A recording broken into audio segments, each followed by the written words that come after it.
সরকারকে বেকায়দায় ফেললে দেশের স্বাধীনতা ও সার্বভৌমত্ব বিপন্ন হবে বলে মন্তব্য করেছেন বিএনপির সিনিয়র যুগ্ম মহাসচিব ও প্রধানমন্ত্রীর রাজনৈতিক উপদেষ্টা রুহুল কবির রিজভী।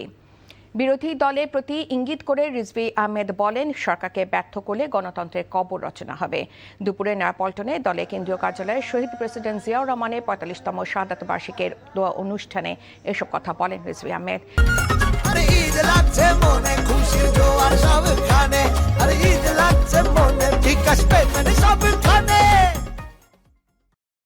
তিনি বলেন, জিয়াউর রহমানের দেশপ্রেম ছিল সবকিছুর ঊর্ধ্বে।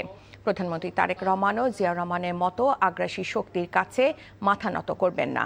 তাই বিরোধী দলকে অহেতুক সরকারের বিরোধিতা থেকে বের হয়ে আসার আহ্বান জানান রিজভী আহমেদ। আজকে যদি কোনো ছিদ্র পথে পুরনো ফ্যাসিবাদের উত্থান ঘটে, আমাদের বেকায়দায় ফেলবেন, আপনারা কিন্তু কেউ রক্ষা পাবেন না। দেশের স্বাধীনতা সার্বভৌমত্ব তো যাবেই, গণতন্ত্র তো গোরস্থানে চলে যাবে।